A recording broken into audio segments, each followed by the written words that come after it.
हम वैसे राजपूत नहीं है जो धमकी नहीं अनुराग भदौरिया जी, हमें तो आप पे भी शक है। हम आप आज अगर भी राजपूत संघर्ष होते कर रहे हैं, कल भी वही अपने संघर्ष पूर्वज करते का हैं। अपमान नहीं सहते और मार के ठोकर इस पार्टी को, लेकिन लेकिन आप आप बचाव राजपूत नहीं नहीं कर सके। आप अनुराग भदौरिया रामजीलाल सुमन का बचाव नहीं कर आपके इस बात को। मैं राजपूत हूं। देश का अगर आपके अंदर राजपूत महाराणा सांगा के ऊपर अब विवाद बढ़ता जा रहा है। जो सपा सांसद ने किया, उसके बाद कड़ी सेना ने जो किया, और अब लाइव डिबेट में भी आप देख पाएंगे किस प्रकार से भदौरिया और सपा के भदौरिया और कड़ी सेना अध्यक्ष जिस प्रकार से डिबेट कर रहे हैं। इस हिसाब से आप लोग देख सकते हैं कि कड़ी सेना इस मामले को हल्के में नहीं लेना चाहती, क्योंकि महाराणा सांगा को 80 चोटों के बाद भी युद्ध लड़ने के लिए बिल्कुल तैयार थे और किसी के आगे उन्होंने झुका नहीं। एक पैर न था, एक हाथ न था, एक आँख न थी, न एक कान था। उसके बाद भी वो लड़ते गए और उनके ऊपर किसी भी सांसद विधायक के द्वारा इस प्रकार से टिप्पणी करना बिल्कुल ही गलत है। किसी भी हमारे जितने भी महापुरुष हैं उनके ऊपर कोई भी टिप्पणी नहीं होनी चाहिए, किसी के द्वारा नहीं होनी चाहिए। तो आप लोग डिबेट को लास्ट तक देखिएगा और उसके बाद अंत में मिलते हैं हम। वीडियो उठाइए, करणी सेना की कई सारे पेज में वीडियो चल रहा है, तो ऊपर से छत से भी वो पत्थर मार रहे हैं, वो किसी को नजर नहीं आ रहा है, क्योंकि सामने राजपूत है। इसके सबसे बड़ा सॉफ्ट टारगेट राजपूत है कि साहब राजपूत ने मारा होगा। मैं समझ गया महिपाल सिंह मकराना, आपके सवाल का जवाब मैं अनुराग भदौरिया से ले लेता हूं। ये राष्ट्रीय अध्यक्ष थे अनुराग भदौरिया श्री राजपूत करनी सेना के, कह रहे हैं कि हमला पहले रामजीलाल सुमन के घर से किया गया और ये वीडियोस की बात कर रहे हैं जो करनी सेना अपने सोशल मीडिया पेजेस पे डाल रही है। सुन लीजिए, वो भी राजपूत है और मैं भी भदौरिया राजपूत हूं और शायद उनसे मजबूत राजपूत हूं चंबल का, और हम लोगों ने ज्यादा संघर्ष झेला और आज भी उसी चंबल में बेहड़ में रह रहे हैं। तो इसलिए मैं डंके की चोट पे कह रहा हूं कि हम भी देश को संविधान और कानून को मानने वाले लोग हैं। क्या देश के संविधान कानून को नहीं माने? कोई गलती करेगा तो हम कानून अपने हाथ में ले लेंगे और हम उस पर हिंसक हो जाएंगे और फिर उसके बाद बातें बनाएंगे, क्योंकि देश को संविधान से चलने दीजिए ना भाई। आप कोई राजशाही तो है नहीं, लोकतंत्र में तो हमें देखना पड़ेगा ना कि अगर कानून से समस्या का समाधान नहीं होता है तो हम सरकारें हैं, फिर न्यायपालिका है। लेकिन अगर हिंसक हो जाएंगे आप तो इस तरह से फिर दूसरे लोग आपने जवाब नहीं दिया कि राजपूत करनी सेना, सुनिए राजपूत करनी सेना, उनका सवाल था जो हमारी पगड़ी उछाली गई, हमारे वीर योद्धा की पगड़ी उछाली गई, जो उसका इंसल्ट किया गया, उस पर क्या कार्रवाई की समाजवादी पार्टी ने शुक्रवार से अब तक? ये उसका गुस्सा था कि जो आपने कोई कार्रवाई नहीं की, न रामजीलाल सुमन ने माफी मांगी। अगर पार्टी में कोई बात हो रही होगी, अगर मान लो कोई बात हो रही, मान लिया आपकी बात, तो क्या कार्रवाई नहीं होंगे तो आप किसी को मार देंगे जाके, किसी घर तोड़ देंगे? नहीं भाई, वो तो ये कह रहे हैं कि वो तो ज्ञापन देने के लिए, अपना विरोध प्रदर्शन करने के लिए गए थे।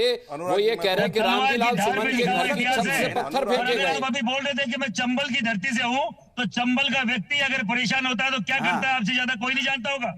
नहीं, धमकी नहीं, महिपाल जी धमकी मत दीजिए, धमकी देना ठीक बात नहीं है। हमें मत दीजिए, खासकर चंबल के लोगों को धमकी मत दो। ये हम वैसे राजपूत नहीं है जो धमकी नहीं अनुराग भदौरिया जी, हमें तो आप पे भी शक है। हम आप आज अगर भी राजपूत संघर्ष कर रहे हैं, कल भी वही अपने संघर्ष करते पूर्वज का अपमान नहीं सहते और मार के ठोकर इस पार्टी को, लेकिन आप बचाव नहीं कर रहे। अनुराग भदौरिया रामजीलाल सुमन का बचाव नहीं कर रहे। मैं राजपूत हूं। देश का अगर आपके अंदर न्यायपालिका, देश का कानून से बड़ा कोई नहीं होता है। आपका खून खोलता। और इस देश के अंदर आप जो कानून की बात कर रहे हैं, इस देश के अंदर कानून की बात कर रहे हैं, तो इस देश का कानून इस तरीके का है कि जो प्रधानमंत्री को कोई मार देता है, आतंकवादियों को बिरयानी तक खिलाई जाती है, तो क्या इस देश के कानून पे हम एतबार कर सकते हैं? नहीं। और रही बात एक चीज ये, आप जिस पार्टी से मिले हुए हैं, इस समाजवादी पार्टी का हर कार्यकर्ता, हर बंदा उस बाबर की औलाद है जो इस गंदे इंसान ने नहीं, इस तरीके की बात, अगर हमारे बाबर की औलाद और ये सब इस तरीके की ये किस तरह डिफाइन कर रहे हैं, किस तरह से इन्होंने एक बार लेकिन आप सही में नेता ने समाजवादी पार्टी के राष्ट्रीय अध्यक्ष ने कोई उन्होंने माफी मांगी? क्या उन्होंने कहा कि मेरे सांसद से गलती हुई है? एक बार भी उन्होंने सामने लेके आए नहीं। हमने 5 दिन हमने इंतजार किया कि हमारे जो पूर्वज हैं उसको जिस तरह से अपमानित किया गया उसके लिए माफी मांगे। हमने 5 दिन सब्र करने के बाद आज हम गए थे और उधर से पत्थर जब हमारे ऊपर आए तब हमने ये आंदोलन किया। अदरवाइज हम शांत तरीके से हमने अपना आंदोलन कर रहे थे। अपने हाथ में ले लेंगे, ये बताइए। बिल्कुल। अगर भदौरिया जी, अगर कोई भी अगर मेरे पूर्वजों के बारे में अगर गलत बयान करेगा तो मैं कहता हूं कि उसकी जुबान तक काट दूंगा मैं कह रहा हूं उसकी जुबान। अच्छा, मैं जुबान तक काट दूंगा ताकि आगे कोई इस तरह की बात ये भावावेश में दिलीप सिंह, आप भावावेश में आ रहे हैं, आप कानून हाथ में लेने की बात कर रहे हैं, ये गलत है। अनुराग जी, इस तरीके की बात करना गलत है, ये गलत है सर। इस देश के संविधान पर, न्यायपालिका पर, कानून व्यवस्था पर मैं मानता हूं सरकार से मदद नहीं मिलती तो अदालतें हैं इस देश में, न्यायपालिका सुपर अदालतें हैं इस देश में। कैसी बातें कर रहे हो? कह रहे हैं हम उस चाकू से जिससे आप जबान काटेंगे और उस जबान को जिसे आप काटेंगे उसके बीच में बहुत कुछ प्रक्रियाएं आती है, न्यायिक प्रक्रिया आती है, कानूनी प्रक्रिया आती है। सरकारों से ना उम्मीद है तो अदालत जा सकती है। जीभ काटने की बात कर रहे हैं, ये कौन है भाई? इन पे कार्रवाई की जाए भाई। देश का सबसे बड़ा मंदिर जो है वो लोकसभा है, राज्यसभा है, विधानसभा है, जहां पे इस तरह के जो नेता इस तरह की बयानबाजी करते हैं।